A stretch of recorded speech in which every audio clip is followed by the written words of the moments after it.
Hello everyone, welcome to my channel. This is episode 3 of Project F-150. In this episode, I'm going to change the rear differential fluid.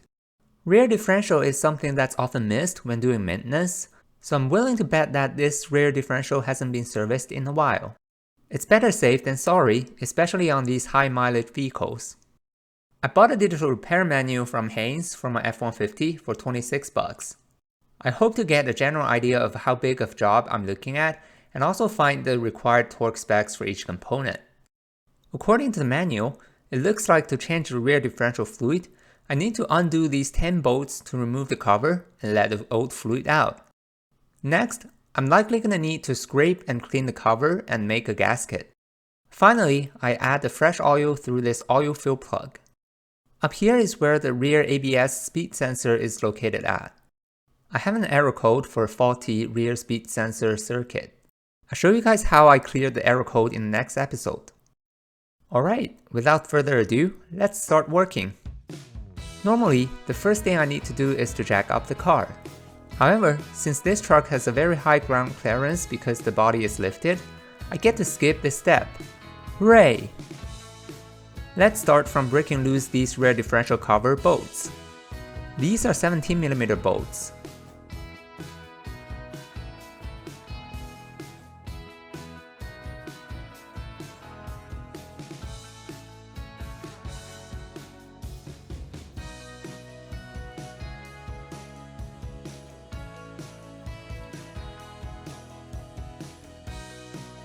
After breaking them loose, let's remove them.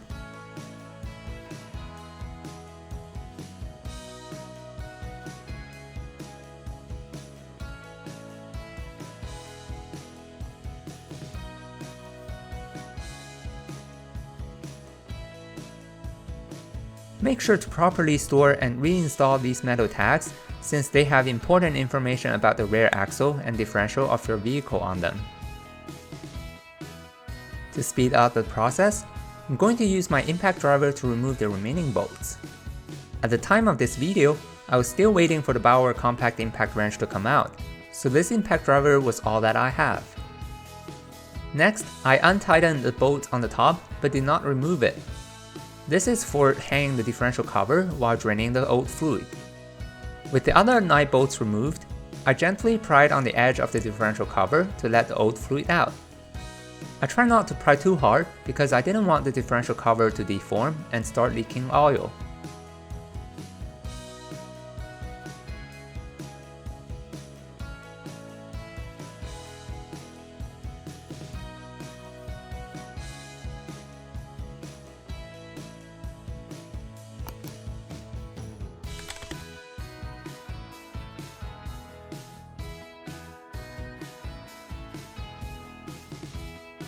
Once the old fluid is mostly out, we can remove the cover to let the remaining oil out.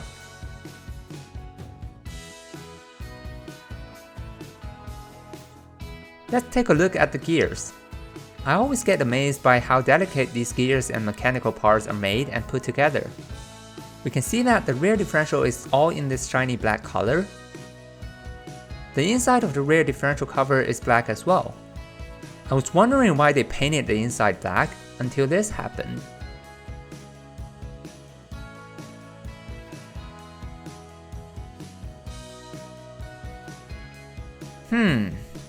Okay. I guess it's a good thing that I decided to change the fluid.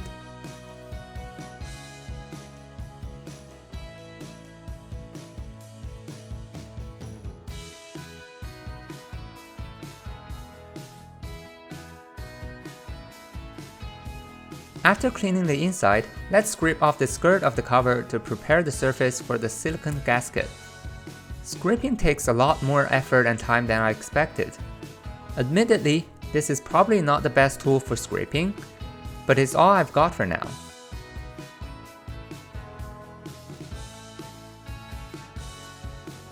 After scraping the cover, we also need to scrape off the residue on the rear differential.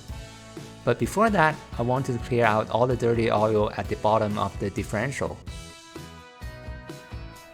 Now that all the dirty oils are out, we can start scraping the edge of the differential. This takes a lot of patience. it looks pretty good now. The final step before putting the differential cover back is making a gasket. I'm using this Permatex Ultra Black gasket maker. This gasket maker has an oil resistant feature and should be great for making gaskets on the rear differential. Since this is the first time I use a gasket maker, I didn't know how much of the tip I should cut off. The first attempt was way too small and the silicone was too thin for making a strong gasket. The second attempt was okay, but since the opening is still too small, it was really difficult to squeeze out.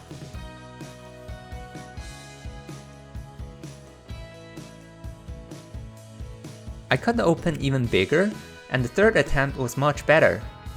Just carefully put the silicone around the edge, try to make it evenly thick, and go around the bolt holes.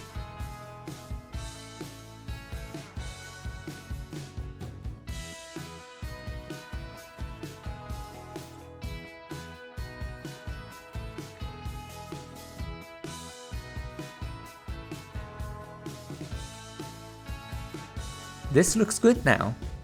Some people say to wait for 10 to 15 minutes for the gasket maker to harden a little bit before putting the cover back on. However, the instruction on this Permatex gasket maker says to immediately put the gasket back on after laying down the silicone. I'm no expert in this, so let's stick to the instructions for now. I forgot to hit the record button, so I lost the part of the video where I put back the rear differential cover. But to summarize, first, put the bolts where we can easily reach. Next, hold the cover with both hands to align the holes on the cover with the rear differential. Once aligned, put the cover straight onto the rear differential. Then, hold the cover in place with one hand and use the other hand to thread the bolts in.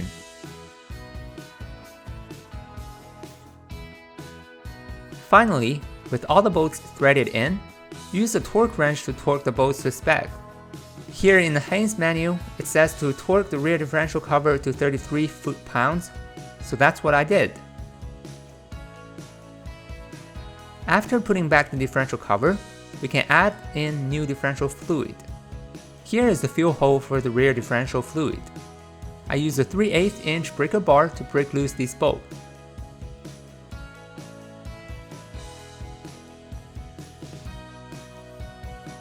After taking the bolt out, use a shop towel to clean both the bolt and around the fuel hole. As for differential fluid, I found this Napa synthetic differential fluid on a monthly special deal for $11 per quart. The Haynes manual says this truck requires 5.5 to 6.9 pints of fluid, which equals to 2.75 to 3.45 quarts. So I bought 4 quarts just to be safe. To add differential fluid through the fuel hole, I used a funnel attached to this rubber tube that I borrowed from my brake bleeding kit.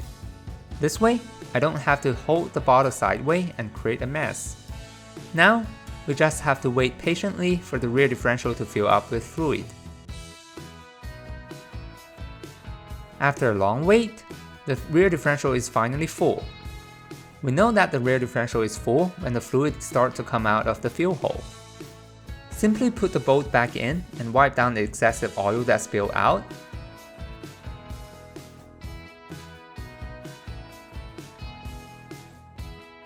The last step is to tighten the bolt to the required torque spec. I forgot to hit the record button again, but the Haynes manual says the bolt should be torqued to 22 foot-pounds. Alright, we have successfully replaced the rear differential fluid. Since we've done the rear differential, it's probably good to service the front differential soon as well. The front differential seems similar to the rear differential, but is in a tighter space. We'll do it at a later time. The total cost for replacing the rear differential fluid is $48 for both the gasket maker and the fluid. This brings the total cost to $262. In the next episode, I'm going to fix the faulty rear ABS sensor circuit. Just a bit of spoiler, it isn't as simple as replacing the ABS sensor. It was quite interesting, so stay tuned for that one. That's it for today's video.